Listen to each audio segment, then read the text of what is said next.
Good morning, my name's Sam, my pronouns are they, them, and welcome back to my office. Right now it's like 7:30, 8 o'clock on Monday. I think it's like Labor Day or something, I don't know. All I know is that I have the day off from work. So, today is the day that I'm going to dive into I Fell in Love with Hope. I don't really have anything planned today other than to work through these 400 pages. My girlfriend just left the house to get us Dunkin' for breakfast.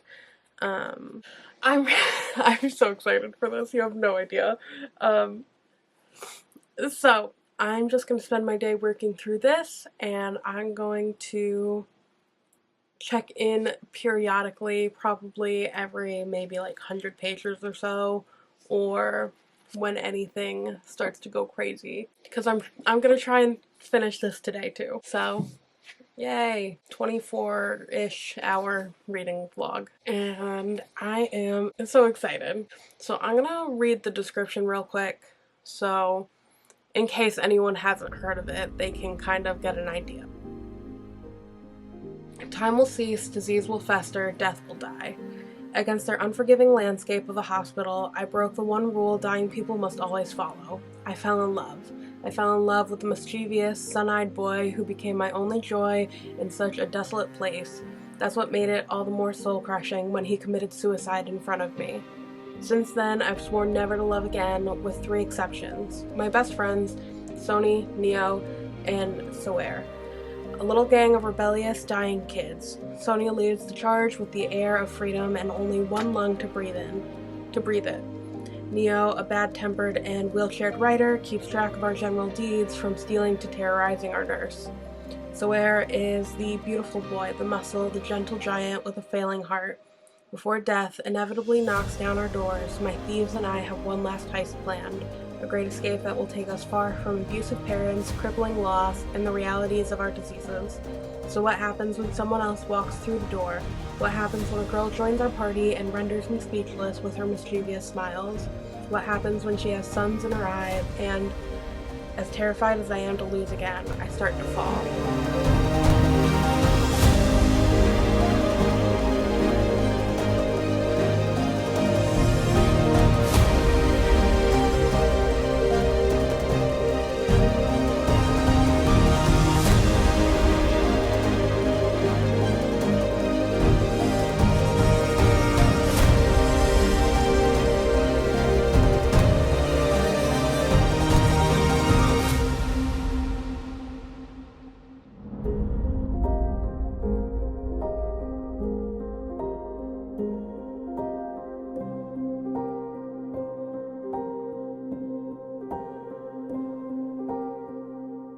Okay, so right now it's about 12 o'clock, so I've been reading on and off for like 4 hours or so. I'm finding that I'm having to take more breaks than I would normally have to take reading a book that I love. Like, I love this so far, but it's definitely not easy to get through in like any capacity.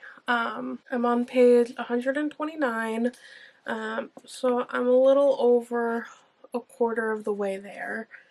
And I've been annotating as I go. I'm focusing mainly on narration, diction, trigger moments, and just heartbreak, devastation, sobbing. So I'm 130 pages in, and I've already cried probably 3 times.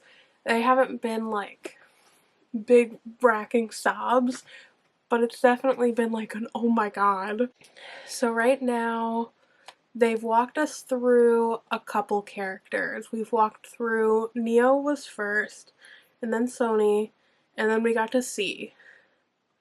We haven't really like gone in depth with C. Like, I don't know how far in depth we are going to get with C though, because C's character is really kind of focused on like pretending like his illness isn't there to an extent.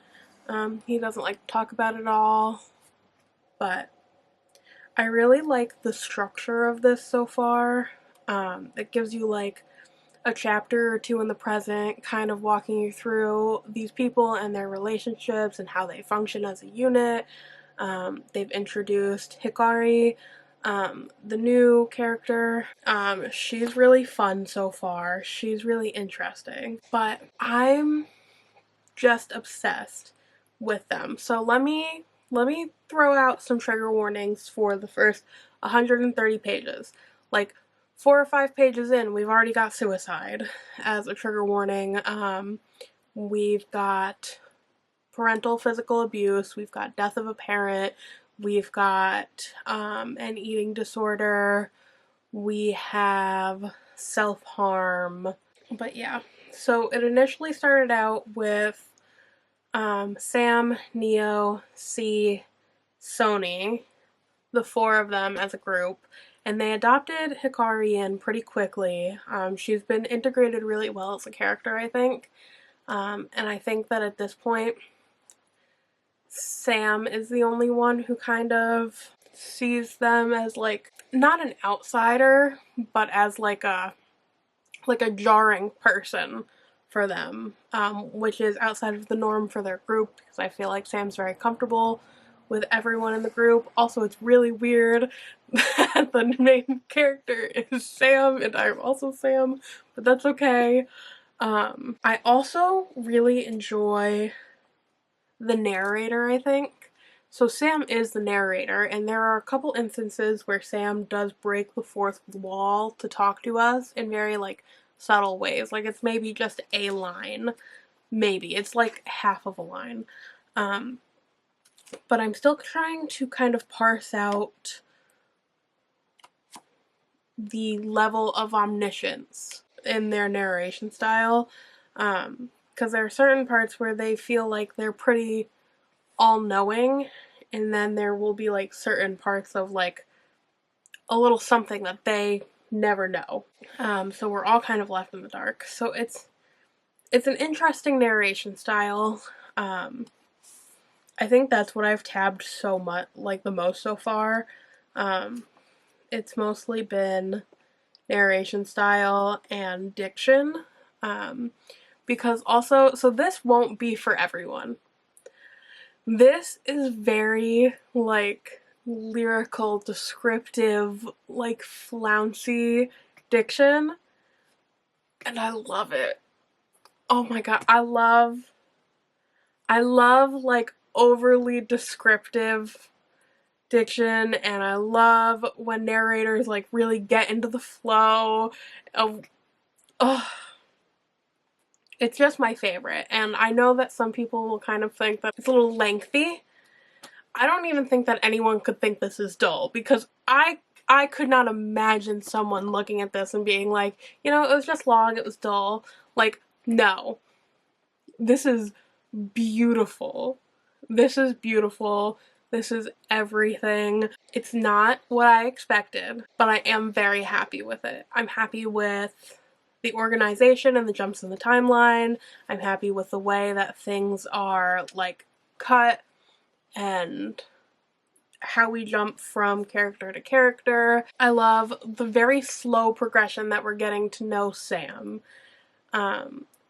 They are still very much like an unknown in comparison to everyone else.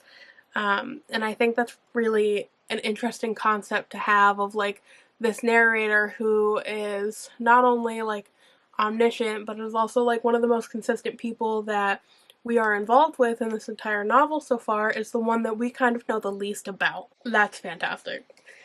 So this is still everything. My girlfriend just went to get us stuff for lunch, so I'm gonna keep reading until lunch is ready, and I'll try and catch up with you guys again in like another 100 pages. So today is actually Thursday.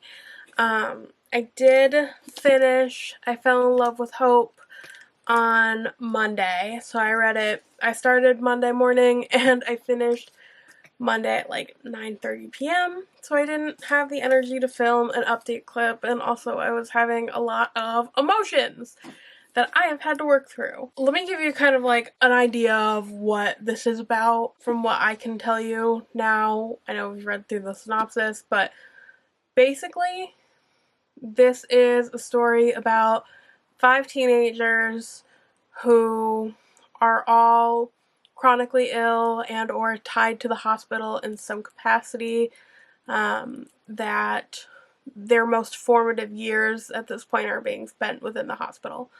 And they consider themselves thieves because they've come up with this pact together to steal from time and death and illness, these things that have taken so much from them, steal what they've lost back. And I wouldn't so much say that this is a plot-driven story as much as I would say it is a character-driven story, which works perfectly for me. I loved it. Let me say that. 4.5 stars. I thought that this was truly fantastic. There are some things about it that I think obviously make this book not for everyone. First of all are some really strong trigger warnings. This is an indie published, or I think it might be self-published, novel, so the author doesn't have to follow publishing standards, and was really nice to include some trigger warnings before you even start reading. This story contains domestic abuse, eating disorders, intense physical bullying, self-harm, suicide, rape, depression, anxiety, and a gory description of disease. So it's definitely not for the faint of heart, and you should really kind of evaluate where you are mentally before you go into this, because I feel like your mental state will ultimately affect what you get from this, especially if you're in any similar situations as to what some of the characters are going through. I would also say that this is what people often refer to as flowery language. Incredibly high description, very poetic, and I know that there are a lot of people who aren't into that kind of flowery, poetic writing that might take you a little bit longer to get through, but paints like this vivid, just poetic image for you. And I know that some people prefer a more plot-focused story where the writing isn't like an art form that's actively being used. The writing is more of a way to just get you to the story. I think the language in this was really an art form within itself. The way that words are kind of pulled together, come through with different influence from different characters, and very, very beautiful and artful, and not everyone's cup of tea. My cup of tea. I loved it. I thought it was amazing. But those are the things that I kind of think are going to be the biggest impact into whether you are interested in reading this or not. So I wanted to put those up front so you don't walk into something that you feel is not a good choice for you. So I kind of want to go over, now that we've gotten those basic things out of the way, I kind of want to go through a few different things that I loved. So basically, the narrator, the story structure, and the characters. So let's start with our narrator. I thought that the way that our narrator was really interestingly handled. So from the beginning, we're introduced to our narrator, they break the fourth wall to kind of start talking to us a little bit.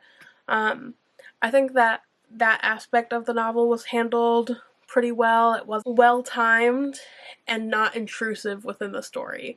It's just kind of like a bringing you back to remember that these things are not happening at this exact moment. I am telling you about these things that happened. The other thing is the narrator is one of our main characters.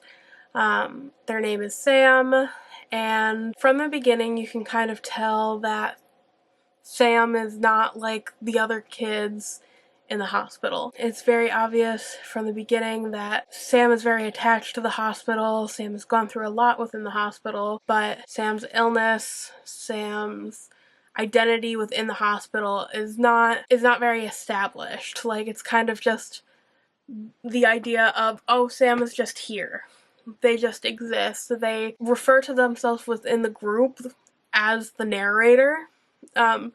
So there's like Sam, who is actually our narrator, who is actually telling us the story that they were actively involved with, but Sam is also the narrator within the story itself. Like, it's kind of meant to be in the back of all of this, you know, isn't like really a character within their own lives. They're kind of just like a support system to the people around them to an aspect. But at least that's what they consider themselves. The way that Sam narrates the story to us really mirrors the way that Sam kind of was to their own life.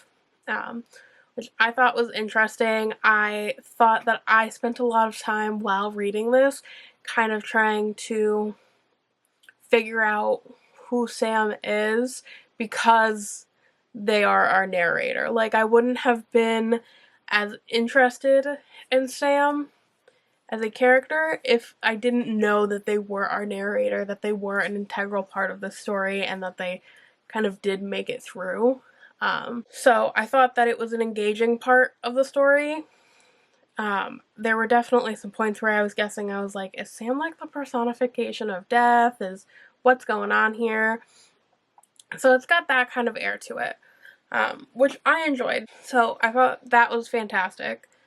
I thought that the story structure itself was so fun, so engaging. So you get like maybe a chapter or two of Sam actively with the thieves. They're kind of living their lives, you know, being chaotic, stealing things, causing trouble, just being teenagers while also being very ill. But then every couple chapters or whatever, you get kind of a backstory on a certain character. So, like, I think we started out with Neo. So we were presented with Neo as a character in the present, and then we kind of start to get his backstory, which is just, I thought it was the most heartbreaking of everyone's stories throughout this novel.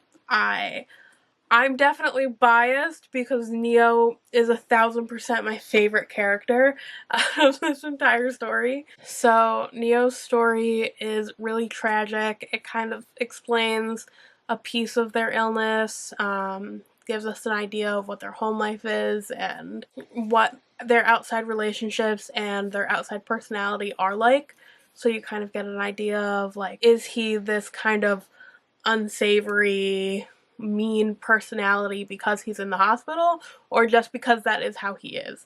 Spoiler alert, it's just how he is. Gotta love Neo with my entire being. We got quite a few background stories with Neo, and I thought it was the best part. And then, you know, we get introduced to Miss Sunny in the present moment, or like what the present moment is for the story. And then we get a backstory on her, and then we're introduced to C. And we don't really get a backstory on C for quite a few chapters after he's introduced to the story, and I think that has a lot to do with his character and kind of the way that he's putting off and ignoring the fact that he is sick. And we also get introduced to Hikari, and I don't think that we ever really get a backstory on Hikari. I might be wrong, but like, honestly, if she received a backstory in this, like a whole backstory chapter, then I don't remember it in the slightest. But I also thought that she was one of the rougher characters for me to digest throughout the story. But I really enjoyed the story structure. I felt like it was engaging, because if you had kept me in the present the entire time, I don't think I would have enjoyed 400 pages of this. But the fact that the backstory was kind of told separately from the story, and we get to see those scenes from these kids' lives and see what their existence outside of a hospital might look like. I thought it was a good way for us to get to know them and get to know how outside factors have affected them with how they deal with relationships and all of those things, because everyone deals with their relationship with Sam in a very different way. So comparison points are always a fun point. Let's finally talk about our characters. So Sam is like the mysterious one within the group. Like, we start off with Sam, and about like 4 pages into the book, Sam's original love interest jumped off a bridge in front of them. So we get that traumatizing moment with Sam, and then we don't really learn very much more about them. They're just kind of there, they're mysterious, but they are a core aspect of this story. The story very obviously does not exist without Sam being kind of the catalyst for all of this. And then we get introduced to Neo.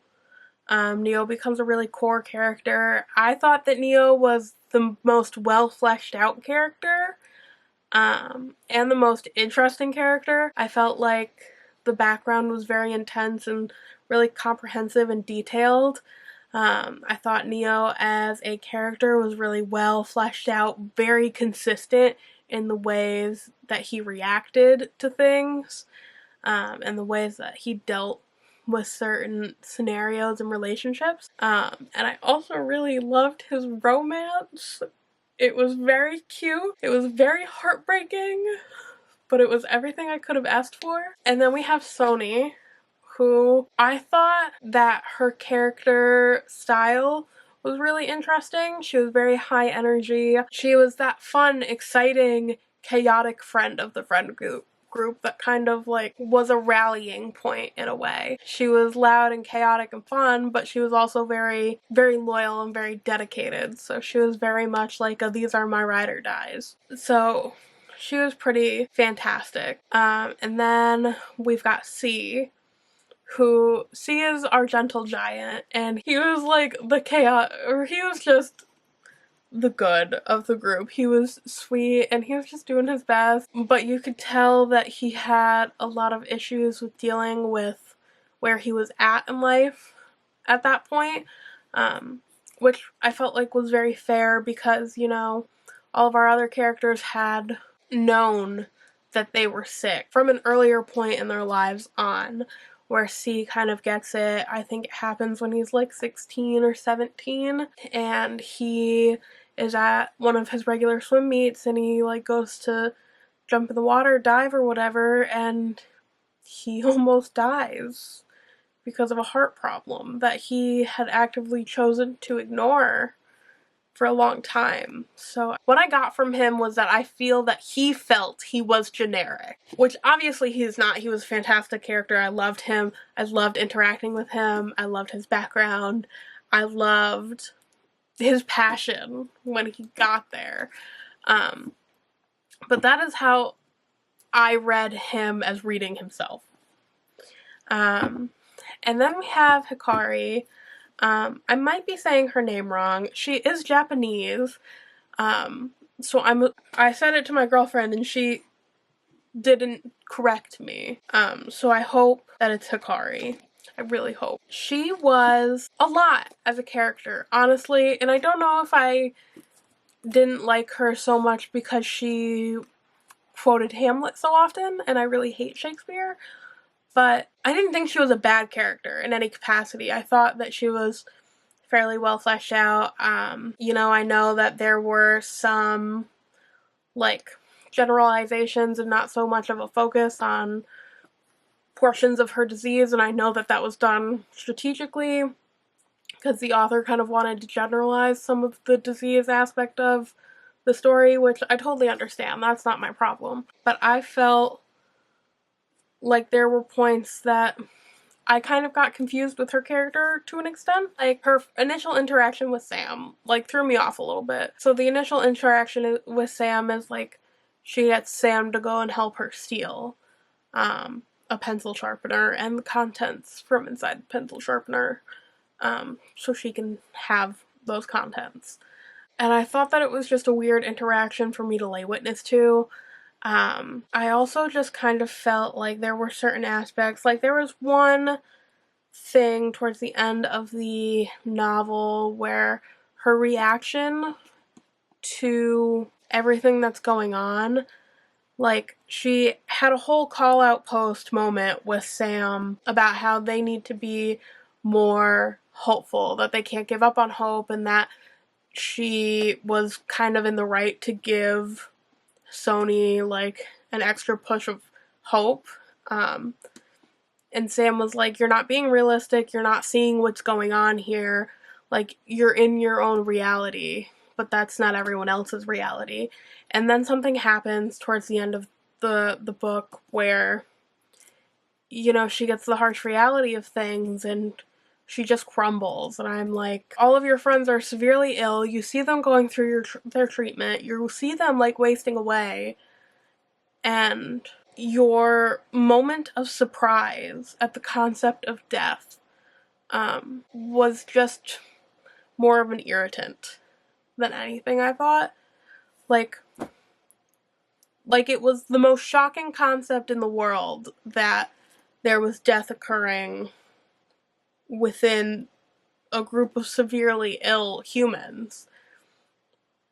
And I'm just like, you can feel the heartbreak, you feel your emotions, like, have your reactions, but the fact that you felt like nothing could ever touch you, that kind of vibe, I don't know. I just thought that it was hard to read when you have these other kids who are so understanding of everything else that's going on around them, that they are not invincible, and that they are actively trying to steal from death and time and illness as it has stolen from them, because they know what it can really take. So the fact that she joined in on this group of thieves who already had these values established, and then she feels like they're all invincible and nothing can touch them, I just felt like, what was the point of you being, like, all in on their ideals to the point of, like, getting it permanently on you when you don't really understand what you're signing up for? I think that's where a lot of my irritation came from with her, where it's like, I felt like she just kind of hopped into the group out of nowhere and didn't fully understand the realities that she was going along with. Like, it wasn't just this thing of, like, let us steal and be chaotic and whatever just because of whatever. It was you did this because you understood the situation that you were in. And then we get Sam, the other, not the narrator Sam, the initial love interest Sam that jumped off the bridge in the first 4 pages. Oh my god! Sam's backstory was devastating.